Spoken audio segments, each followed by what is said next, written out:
The last few years, as the Lord of the Rings movies have celebrated the 20-year anniversaries of their releases, I've made a video on all three of them, looking for one big idea within each that stands out to me. The films obviously have lots of big, wide-ranging themes, but a couple in particular are especially meaningful. I looked at Frodo's coming of age in The Fellowship of the Ring, and believing in the good of people in Two Towers. And now I want to talk about the dedication to and conviction in honor, moral rightness, and that very goodness, as well as backing up your words with your actions in Return of the King. Because fighting for all of these things is how we achieve peace and harmony. After we tie up some loose ends from the end of Two Towers, Return of the King essentially opens with the celebration of winning the Battle of Helm's Deep. Within this scene, as Aragorn continues to lead Éowyn on, Theoden tells her, "He is an honorable man." To which she replies, "You are both honorable men." Not much more is really said about the topic in this scene, but the idea of honor, goodness, purity, rightness, and other positive adjectives such as these, and conviction in them, hangs over the rest of the movie. Not all of the characters fully espouse it, but a majority of them actually play a different variation of the theme, allowing the movie to reinforce it from so many different angles that it's tough to walk away without taking something worthwhile out of it. Let's start with Theoden, whose outlook has changed since Two Towers. Back then, his heart was in the right place, with his desire to protect the people of Rohan, but his head wasn't thinking on the broader scale. "I will not risk open war." When Aragorn beseeches him to call for Gondor's aid, Theoden is angry and holds a grudge. Where was Gondor when the Westfold fell? And when they decide to charge against the Uruk horde, this is what's on his mind. For death and glory. But after they survive Helm's Deep, Theoden now understands what the stakes are. After so staunchly believing that Helm's Deep would save them because it had in the past, and because no army had ever made its way into the Hornburg, Theoden realizes that what Gimli said was true. This is no rabble of mindless orcs. These are Uruk-hai. And that the Uruks are a threat to the safety and freedom of all peoples of Middle-earth. So now, by the time the beacons are lit, signifying that Gun knuckles for 8! He's ready to spring into action, whatever the cost may be. His mindset throughout the rest of the movie is, because of his honor and dedication to goodness, to put others ahead of himself. He encourages Aragorn about how many soldiers will show up, and when his men are claiming, "We cannot defeat the armies of Mordor," he's not pessimistically resigned to his fate, but ready to rally his men by showing his steadfastness in his belief in what's right and good. No, we cannot, but we will meet them in battle nonetheless. Of course, this all comes to a head as the Rohirrim march on Pelennor Fields. Everyone, including Theoden, is terrified of what they see before them. They know that for many of them, this will be their final battle, but Theoden is a stirring example to his army.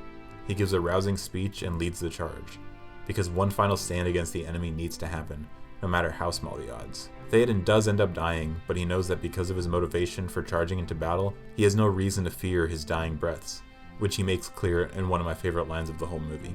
"I go to my fathers, in whose mighty company I shall not now feel ashamed." And over her lifetime, Theoden's dedication has obviously rubbed off on Éowyn, as she, along with Merry, defies every order and admonishment from both Theoden and Aragorn to not come into battle with them. Little hobbits do not belong in war, Master Meriadoc. I want to fight! I will say no more. But what Éowyn and Merry value is one of the purest things, according to Lord of the Rings: friendship. As Éomer mocks Merry's enthusiasm and desire to fight, Éowyn's response doesn't think so lowly of Merry. Why can he not fight for those he loves? Later on, Merry says, "And I know I can't save Middle-earth.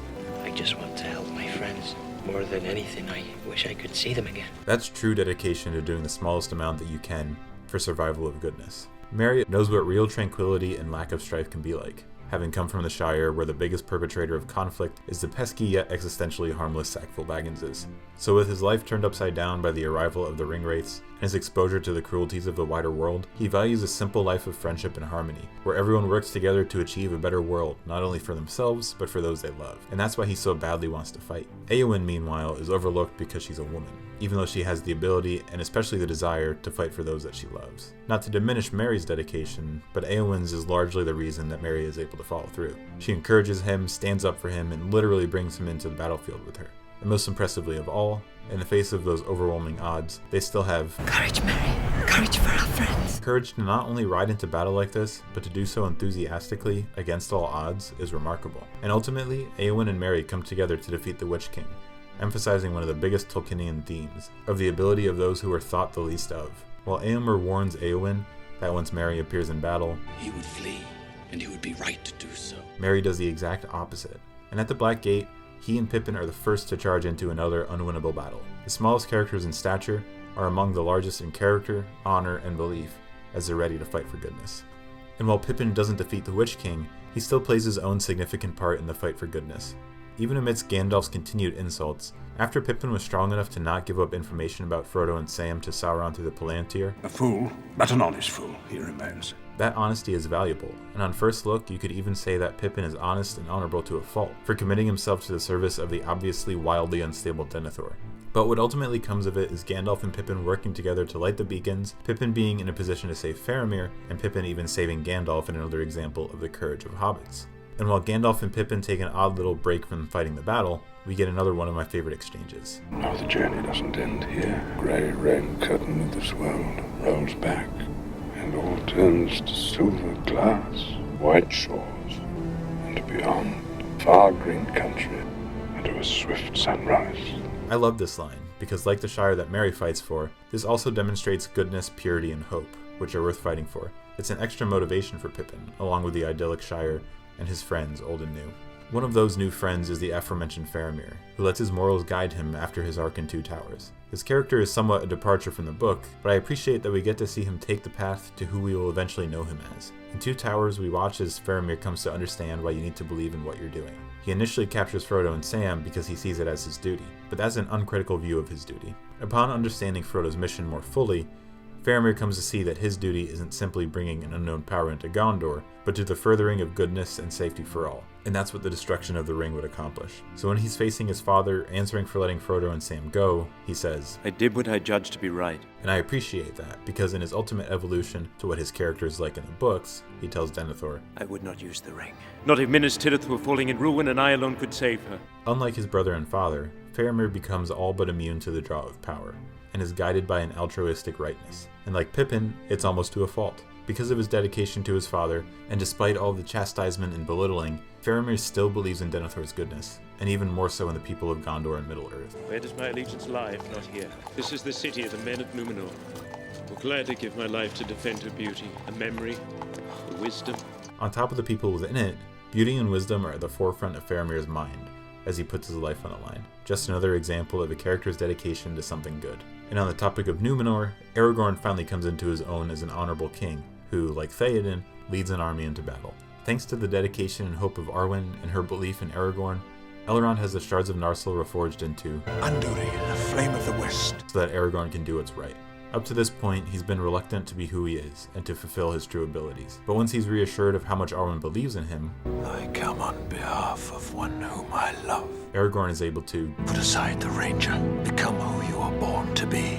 He accepts the call of honor in doing what's right, and follows those imperatives to confront the King of the Dead. In fact, it's put plainly by Theoden as he says, He leaves because he must. and in the midst of Aragorn's journey, he helps the army of the dead achieve their absolution, because they can only be free once they regain their honor. This army, who made a promise to Isildur long ago to come to his aid, broke that promise, and were cursed because of it. Once they do again come to the aid of Gondor is when they can be looked at as honorable once again. Aragorn tells them, Fight for me, and I will hold your oaths fulfilled. which is a promise that he holds to.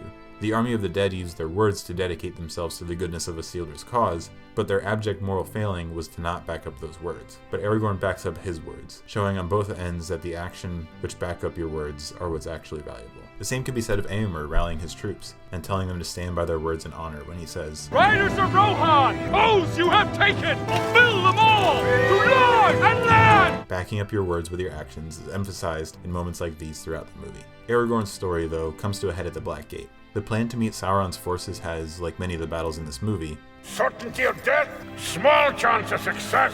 but nonetheless, the Fellowship and those they've come across fight to give Frodo and Sam their last chance to destroy the ring, because after all, they are the embodiment of the hope of peace and harmony that everyone fights for. So when Aragorn gives the final rallying cry to the men of the West and their various companions, his last simple message is, For Frodo. and he charges into battle, not just for good, but against the advances of those who would seek to cover the whole world in darkness, one where the proverbial little guy isn't defended, and where those who have the most to fight for aren't able to fight for it. Because this whole time, Frodo and Sam have been unwavering in their quest to make it to Mount Doom. Even in brief moments of weakness and giving in to Gollum's sneaking, Sam is dedicated to his own honor, fulfilling his promises and backing up his words. I made a promise, Mr. Frodo. Don't you leave him, Samwise Gamgee. And I don't mean to.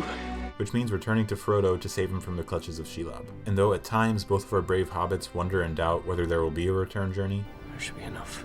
For what? The journey home. I don't think there will be a return journey, Mr. Frodo. they keep going.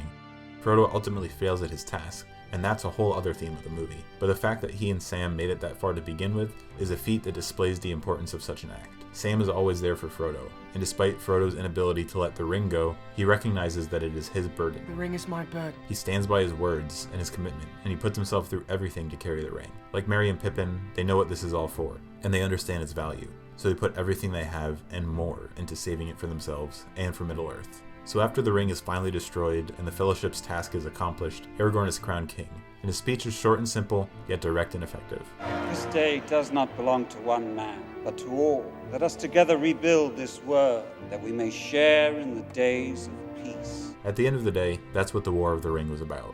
It was about the equal chance at life for the peoples of Middle-earth. It was for peace. It was for everyone sharing the world together, honestly, honorably, and with dedication. It was to ensure that the inherent goodness of these ideas would be widely seen. And it was about, no matter your size, strength, or perceived ability, taking a stand against the forces that are in the way of all of these things. The Hobbits return home. Sam starts a family, and Frodo and Bilbo are able to achieve a form of absolution. And Aragorn is the king, yes, but he is the humble kind. He's the kind that kneels to the smallest people, those who are marginalized and looked at as less than, but who stood by their words, no matter how inconvenient, difficult, or downright impossible doing so might seem. Because it's by raising those people up that everyone is on the same level, that the world will achieve the goodness it's capable of. By staying true to their commitments to honor, goodness, and righteousness, and by sacrificing for the safety and security of loved ones and the marginalized, Middle-earth is saved, and peace and harmony have a chance to thrive again. And it can be the same for us.